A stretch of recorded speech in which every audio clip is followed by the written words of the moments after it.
Hola les amis, bienvenue dans cette nouvelle vidéo sur la chaîne. Merci d'avoir cliqué et de regarder. Aujourd'hui nous allons parler de 5 livres et 5 films parfaits pour Halloween.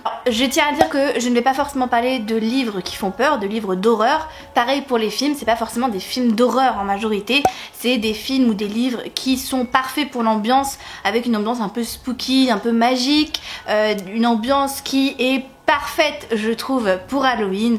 Donc n'hésitez pas à rester jusqu'au bout parce que ça peut intéresser absolument tout le monde.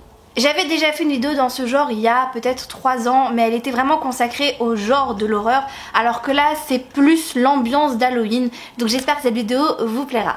Si c'est le cas, n'hésitez pas surtout à vous abonner puisque ça permet de soutenir la chaîne, de laisser un petit commentaire puisque l'algorithme YouTube adore les commentaires. Si vous êtes trop timide pour commenter, eh bien vous n'avez qu'à commenter une citrouille d'Halloween. Et surtout à liker la vidéo, à partager si ça vous dit, que ce soit en story sur Instagram ou à vos amis ou à vos proches. N'hésitez pas, ça fait toujours plaisir. Je vais commencer par les 5 livres et on finira par les 5 films. Comme ça au moins, ceux qui ne veulent que la littérature pourront vite s'éclipser. Le premier livre que je voudrais vous présenter, c'est un thriller young adulte. Il s'agit de Meurtre, mode d'emploi à l'usage des jeunes filles de Holly Jackson, qui est un premier tome. Je sais qu'il y a un tome 2 qui est sorti, mais j'ai jamais pu me le procurer et jamais pu le lire. Pour autant, je voulais quand même vous parler de ce excellent tome 1 qui a été pour moi une excellente lecture, encore une fois. Quand je l'ai découvert, je dirais bien il y a peut-être 2 ans. 2 ans et demi, enfin quand il est sorti en tout cas. C'est un thriller qui est hyper prenant, hyper addictif et où pour le coup c'est absolument impossible de découvrir le poteau rose, j'ai envie de dire la fin du livre. C'est une histoire qui m'a vraiment mis en haleine tout le long et c'est très rare quand je n'arrive pas à deviner qui est le responsable, le tueur ou que sais-je, qui se cache derrière, voilà. Cet énigmatique point d'interrogation qu'il y a durant tout le livre. Généralement j'arrive à découvrir assez rapidement ou tout du moins au milieu du livre, et là en fait dès que j'avais une théorie pour ce livre, à chaque fois que j'avais une théorie en disant ouais c'est sûr c'est cette personne, et bien 2 chapitres plus loin l'autrice démontait la théorie que j'avais et du coup je repartais à zéro et c'était à la fois hyper frustrant et hyper plaisant parce que je savais pas du tout où l'autrice voulait nous emmener. Cette histoire, on va suivre Pippa qui est une jeune lycéenne, ma foi, tout à fait classique. Et en fait, un jour, elle décide de s'intéresser à une histoire qui remonte à il y a 5 ans dans sa ville natale, à savoir que il y a eu un meurtre assez sanglant et l'enquête a été résolue par la police puisque une jeune fille s'est fait tuer et en fait, il s'avérait que c'était son petit copain qui l'a tué et ensuite il s'est suicidé. Sauf que Pippa en fait décide de s'intéresser de base par curiosité à cette affaire et je crois que pour rendre un exposé à sa classe, sauf qu'en fait en farfouillant un peu elle découvre que il y a un truc qui va pas dans l'affaire, notamment par rapport à la personne qui est considérée comme le meurtrier, bien qu'il ne soit plus là pour se défendre puisqu'il s'est suicidé. Mais en fait elle découvre un élément que la police n'avait sûrement pas et là elle se dit c'est quand même bizarre, c'est pas possible que cette personne ait tué sa petite amie avec cet élément dont je ne vais pas vous parler puisque vous le découvrirez très rapidement en fait. Et du coup elle décide de suivre un petit peu ce fil rouge qu'elle a trouvé et au fur et à mesure de suivre ce fil rouge elle va faire des découvertes jusqu'en découverte et c'est hyper intéressant. Moi j'ai beaucoup aimé. Il y a une petite romance aussi dedans donc ma foi très plaisante cette petite romance, je ne vais pas mentir. Un excellent thriller dans le genre, que ça soit young adulte ou pas, moi je le trouve excellent et je pense que si vous avez envie de vous faire un petit peu frissonner ou vous avez un petit peu envie d'un thriller ou que vous n'êtes pas forcément à l'aise mais que vous avez envie de vous y mettre, ce livre là pourra faire l'affaire. Le deuxième livre que je vous présente, c'est Galent de V.I. Schwab. En soi, j'aurais pu quasiment vous proposer tous les livres de V.I. Schwab parce que je trouve que pour la période d'Halloween, ça se prête vachement, que ce soit même la période automnale ou Halloween. Tous ces livres ont un petit côté un peu spooky, mais je vous présente le dernier que j'ai lu. Je vous avais fait un update lecture sur ce livre, donc je vous y renvoie, mais je vais quand même un petit peu vous en parler. Dans mon update lecture, je vous disais d'ailleurs que j'étais déçue de ne pas l'avoir lu à la période d'Halloween parce que pour moi, c'est un livre spooky qui est parfait pour cette saison et je vais vous expliquer pourquoi. C'est une histoire un petit peu mystérieuse. Nous allons suivre Olivia qui est une jeune orpheline qui n'a jamais eu de famille et qui en plus de tout est muette, donc elle ne peut pas en plus communiquer avec les autres, ce qui fait qu'elle est quand même relativement seule à l'orphelinat. Elle n'a pas d'amis et elle se sent un peu isolée. Pour autant, elle a une particularité que personne d'autre n'a, c'est qu'elle peut voir les ghouls, à savoir les fantômes, et ça lui permet d'être un petit peu moins seule, même si elle ne peut pas parler à ces ghouls, puisque dès qu'elle les regarde dans les yeux, en fait, celles-ci prennent la fuite et ont peur. Mais au moins, voilà, ça lui fait un petit truc en plus. Olivia a aussi quelque chose de plus pour elle. C'est un journal que sa mère lui a laissé en l'abandonnant sur les marches de l'orphelinat. Elle lui a laissé un journal qui est très mystérieux, avec des dessins, avec beaucoup d'indications et surtout une mention qui lui est faite par sa maman qui dit: Olivia, surtout ne t'approche jamais de Galent. Et là vous vous dites, mais c'est quoi Galent? Eh bien Galent, en fait, c'est un manoir et elle l'apprend quelques pages plus tard, puisqu'elle reçoit l'invitation de son oncle à venir vivre chez elle, en disant que ça fait depuis des années en fait qu'il adresse des courriers aux orphelinats et que il espère que cette lettre lui sera bien remise, parce que il la cherche et il veut absolument qu'elle rejoigne sa famille et qu'elle ne soit plus seule. Du coup Olivia, qui se sent très seule, va forcément sauter sur l'occasion, même si elle voit que il lui demande d'aller à Galent, qui est le manoir familial. Elle se dit que sa mère avait peut-être un peu les idées pas très nettes et que elle serait prête à tout pour trouver sa famille. La voilà donc qui arrive au manoir Galent, mais elle a pas du tout l'accueil qu'elle espérait, puisqu'en fait son oncle est mort depuis quelques temps maintenant et c'est son cousin qui l'accueille, et son cousin, quand il la voit arriver, il est pas du tout content, il veut la chasser du manoir, il lui dit qu'elle a pas sa place ici. Mais heureusement, les domestiques prennent sa défense et arrivent à gratter un jour, puis 2 jours, puis 3 jours, afin qu'elle reste un petit peu dans le manoir et qu'elle ne soit pas renvoyée à l'orphelinat. Mais il y a tout un mystère qui tourne autour de Galent, puisque tout au fond du jardin, il y a un muret et il ne faut pas s'approcher de ce muret. D'ailleurs, il n'y a pas âme qui vive dans ce muret, autour de ce muret, personne ne s'y approche. Il n'y a que son cousin qui y va afin de le réparer, alors qu'il est vraiment en ruine, ce qui est très bizarre, mais il y va quand même. Olivia est bien motivée à découvrir ce que cache ce petit muret et tous les mystères qu'il y a à Galent. C'est un roman spooky où il se passe pas mal de choses. J'ai beaucoup aimé le roman dans sa globalité. J'ai été un peu déçue parce que c'est pas exactement ce que j'attendais pour un V.I. Schwab, mais en l'occurrence il fait le job, je trouve, pour Halloween. Si vous recherchez un livre un petit peu spooky avec des mystères à résoudre et voilà, un livre qui est parfait pour cette saison, je pense que celui-là, vous n'allez pas du tout être déçu. Durant tout le roman, en plus, vous avez pas mal d'illustrations et d'extraits aussi du journal de sa mère, puisqu'il y a tout un mystère aussi qu'il y a autour de la mère d'Olivia, qu'elle est bien d'ailleurs déterminée aussi à comprendre et savoir ce qui s'est passé pour ses parents.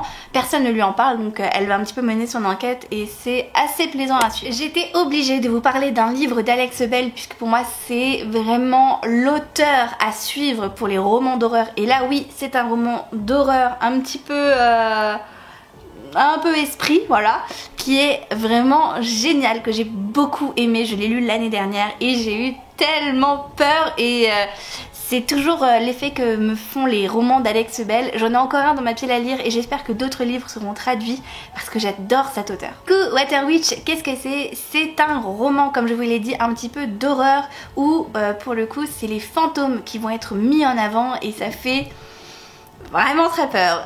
Je ne le conseille pas à tout le monde parce que moi qui suis habituée au genre horrifique, j'étais quand même pas très bien quand je le lisais le soir dans mon lit. Donc si vous voulez vous faire une vraie frayeur, lisez-le. Nous allons suivre dans cette histoire Emma qui a perdu l'usage de ses jambes il y a 7 ans en fait, au début du roman, et elle décide de retourner en fait là où elle a perdu l'usage de ses jambes, à savoir à l'auberge de sa grand-mère, une auberge familiale, sauf que cette auberge est légèrement en mauvais état et surtout un petit peu hantée finalement, voilà, c'est un petit peu le mot, sauf qu'elle est obligée d'y retourner avec ses parents puisque sa grand-mère est mourante, donc il faut aller sur place, s'y occuper, s'occuper de la demeure, etc., etc. Donc elle y retourne un petit peu forcée et il se passe pas mal de choses. Je peux pas vous en dire grand chose parce que voilà, je vous fais vraiment un résumé rapide. Il est pas très gros, je crois qu'il fait même pas 200 pages. Donc ça serait dommage que je vous gâche la surprise qu'il y a. Ce que je peux vous dire, c'est qu'il fait vraiment peur, qu'il est excellent pour cette période d'Halloween. Si vous aimez vous faire peur, si vous aimez le genre horrifique, ce livre là franchement il est fait pour vous. Moi ça a été une lecture que j'ai trouvée incroyable. Je pense que je l'ai même préférée à Emmuré, qui pourtant est haut level dans le style horreur. Donc vraiment Alex Bell pour le coup c'est une valeur sûre pour les romans d'horreur. Je vous conseille tous les romans d'ailleurs. Il y en a juste un que j'ai pas lu pour le moment, c'est La Nuit des Reines, mais que je compte bien lire cette année. Après j'aurai plus de livres d'Alex Bell, donc je vais être très triste pour les prochains Halloween, mais vraiment je vous le recommande à 100%. Il est effrayant, il est mystérieux, il est plein de suspense et il y a toute une histoire sur le passé d'Emma, le passé de sa famille, le passé de cette auberge aussi un petit peu particulière. Franchement il est excellent, vraiment. J'étais forcée de vous présenter The Wicked Deep de Shea Ernshaw, que j'ai lu il y a peut-être 2 ans maintenant et que j'avais adoré. J'ai adoré cette ambiance hyper spooky que je recommande encore une fois vraiment pour la période automnale ou Halloween, si vraiment vous voulez que ce soit votre roman d'Halloween. J'ai passé un excellent moment. La malédiction des Swan Sisters est une malédiction qui fait vraiment des ravages dans une petite ville côtière, puisqu'il y a je crois 2 siècles, 3 sœurs en fait ont été accusées de sorcellerie par les hommes du village et ont été noyées avec des pierres accrochées aux pieds, et du coup tous les ans les Swan Sisters décident de se venger à partir du mois de juin, où en fait elles passent l'été dans le corps de certaines jeunes filles qu'elles possèdent et elles poussent les hommes à se noyer grâce à certains petits pouvoirs psychiques de sorcières ou de revenantes, à vous de voir. Et du coup tous les ans il y a des cadavres d'hommes noyés qui sont retrouvés un petit peu partout autour de cette ville. Et cette année du coup c'est encore une nouvelle année où les Swan Sisters risquent de frapper malheureusement. Et Penny, qui est notre héroïne, du coup essaye un petit peu de comprendre ce qui se passe avec cette malédiction. Elle est très curieuse et du coup on va la suivre en fait durant cet été très particulier. Et voilà, c'est un petit peu tout ce que je peux vous dire. C'est un roman spooky, de fantômes, un peu de sorcellerie, on ne sait pas trop, mais c'est un roman qui pour l'ambiance vaut vachement le coup, vraiment. C'est un livre que j'ai adoré découvrir. Ça n'a pas été un coup de cœur même au niveau de l'histoire, bien qu'il y ait des éléments que j'ai pas vraiment vu venir mais que j'ai trouvé vraiment très intéressants.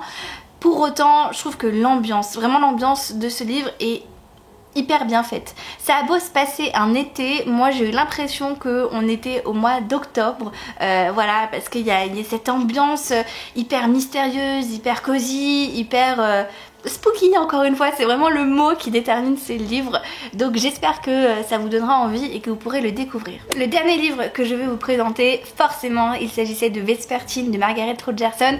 Je l'ai lu cette année, je l'ai adoré, j'ai passé un excellent moment de lecture et je ne peux que vous le recommander pour cette saison vraiment automnale. Pour le coup ça se prête vachement à Halloween puisque c'est une histoire de revenants et de fantômes, donc je pense que là on ne peut pas faire mieux, clairement. On va suivre Artemisia qui est une sœur grise, enfin elle espère devenir une sœur grise. Elle est en formation pour le moment dans une église et en fait son souhait le plus cher c'est de rester dans cette académie ou d'être voilà, un petit peu mutée dans une église afin de devenir une sœur grise, à savoir en fait de purifier les défunts, puisque dans cet univers en fait si vous ne purifiez pas les morts, et bien les esprits reviennent à la vie et ont plusieurs catégories, c'est-à-dire que en fonction de la mort qu'ils ont eue, ils reviennent hanter les vivants et ont des pouvoirs spécifiques. Par exemple, si quelqu'un est mort de faim, et bien il deviendra de charné du 2e ordre, parce qu'en fait il y a une hiérarchie des esprits qui est indiquée à la fin du roman, et plus votre mort a été violente, plus vous ferez partie de l'ordre le plus élevé, et donc du coup vous serez beaucoup plus virulent, vous aurez des pouvoirs qui seront ma foi parfois très mortels pour les humains. C'est très important dans ce monde que les défunts soient purifiés, et Artemisia elle a cette capacité de voir les esprits et donc du coup de pouvoir purifier les défunts. Sauf que au tout début du roman en fait il va y avoir une attaque de fantômes, de revenants si vous voulez, sur son église, et elle va faire le choix de se lier à un artefact magique qui renferme dedans un esprit très très ancien qui est de la catégorie la plus haute. On ne sait pas exactement voilà qui il est, ce qu'il a fait, pourquoi il a été enfermé dans cet artefact. On sait seulement que c'est un esprit qui a été enfermé par un sacrifice, par une des sœurs, et que donc du coup c'est un esprit très puissant qui peut prendre possession de la personne. Mais Artemisia n'a pas le choix en fait pour sauver ses autres sœurs grises et ses collègues, j'ai envie de dire. Et bien elle fait le choix de prendre l'artefact et de se lier en faisant un pacte avec cet esprit. Et à partir de là en fait elle va commencer une aventure un petit peu épique, et c'est un roman absolument génial, très psychologique, puisque du coup on est vachement dans la tête d'Artemisia, puisqu'il y a un lien qui se crée entre le revenant qui la possède et elle, et ça se passe dans sa tête, donc c'est très psychologique, on a beaucoup de dialogue entre eux, et c'est vraiment pour moi les deux personnages principaux. J'ai pris énormément de plaisir à les suivre tous les deux, à voir l'évolution de leur lien un petit peu qui était très intéressante, et surtout de comprendre cette histoire, parce qu'au début on est un petit peu perdu, on sait pas ce qui se passe, on se dit oh là là mais qu'est-ce que c'est que ça? Et en fait on comprend que les artefacts comme celui où il y a le revenant, hein, qui est le personnage qui possède Artemisia, sont des artefacts dont quelqu'un a besoin, un grand méchant, afin de puiser dans leur énergie et de faire des choses pas très sympathiques. Donc Artemisia va tout faire pour protéger cet artefact, bien qu'elle soit maintenant considérée un petit peu comme maudite, puisque ils considèrent dans l'église qu'elle est possédée par le revenant, alors qu'on va vite se rendre compte que c'est pas forcément le cas. Je crois que de tous les romans de Margaret Rogerson, c'est mon préféré. Après, je n'ai lu que Sorcery of Thorn. J'attends de pouvoir me procurer Enchantment of Raven, mais vraiment celui-là, incroyable, vraiment une pépite les gars. C'est un one shot, bien que voilà, Margaret Rogerson ne sait pas si elle écrira une suite plus tard ou pas, mais il peut se lire tout à fait comme un one shot et incroyable, vraiment j'ai adoré, je ne peux que vous le recommander. Nous allons passer maintenant au film, et vous allez voir que j'ai choisi plusieurs genres de films afin de satisfaire un petit peu tout le monde en fonction de si vous aimez ou pas l'horreur, le thriller, le suspense, etc.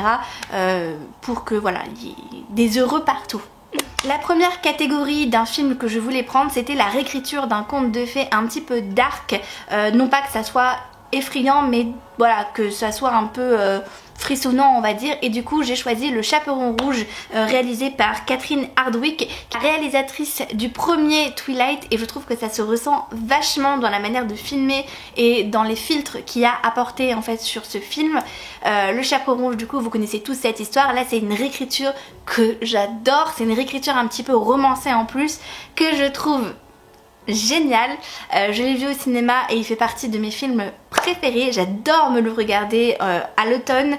Je le trouve vraiment très bien fait, et pour le coup il est relativement frissonnant puisqu'il y a une histoire de loup-garou derrière, et on ne sait pas qui est le loup-garou qui terrifie le village, et je trouve que c'est vraiment très bien fait. Je vous recommande vraiment de le regarder pour cette saison. Si vous l'avez déjà vu, vous allez comprendre. Si vous ne l'avez pas vu, je suis sûre que vous allez adorer, surtout qu'il y a un casting de folie dans ce film, vraiment, avec Amanda Seyfried qui est notre protagoniste principale, mais on a aussi notre cher Charlie dans Twilight, bien évidemment, qui a été aussi sélectionné pour le cast. Nous avons aussi Gary Oldman qui nous joue Sirius Black dans Harry Potter, et bien là il joue dans ce film là avec un rôle pépite, vraiment ça lui va à ravir. Bref, je vous le conseille. Dans un genre un peu plus slasher, à savoir quand c'est un groupe d'amis ou une héroïne qui se fait courser par un tueur en série, je vous recommande vraiment les 3 films Fear Street qui sont sur Netflix et qui ont été réalisés par Les Janiak et qui sont excellents.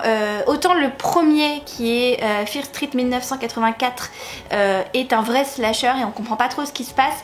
Dans le deuxième c'est plus un slasher dans les années 80, et en fait il faut savoir que c'est des films qui se suivent et qui se regardent ensemble. En fait il y a vraiment une suite logique entre les 3 et ils sont excellents parce que il y a un côté en fait paranormal derrière que j'ai trouvé super. Mon copain n'aime pas du tout les films d'horreur, il déteste ça, il est pas vraiment, c'est pas trop du tout son truc, et j'ai réussi à lui faire regarder et il les a trouvés excellents.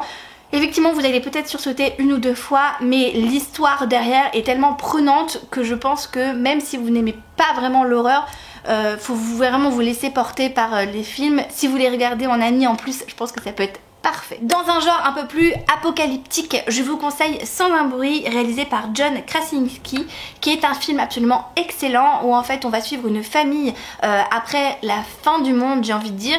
En fait, dans ce film, nous avons des créatures qui vous repèrent au bruit et qui du coup vous attaquent et vous tuent tout simplement.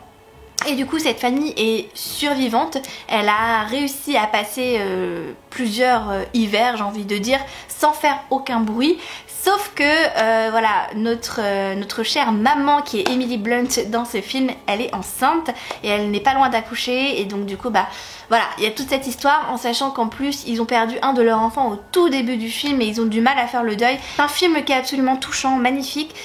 Vous allez peut-être sursauter une ou deux fois ou tout du moins être un peu en stress, mais c'est pas un film d'horreur où vous allez sursauter voilà, toutes les 2 minutes. C'est plus un film d'apocalypse comme on connaît. Il n'y a pas de bruit aussi de fait dans ce film là, ce que je trouve incroyable. Il y a une ambiance hyper pesante que le réalisateur a réussi à faire, donc vraiment je vous le conseille. Il y a le 2 qui est sorti il y a 2 ans maintenant, qui est tout aussi bon que le premier, même si voilà, j'ai ma petite préférence pour le premier. Le 4e film que je vous recommande pour Halloween, c'est un food footage un petit peu zombie, à savoir Rec, réalisé par Paco Plaza et John Balaguerro.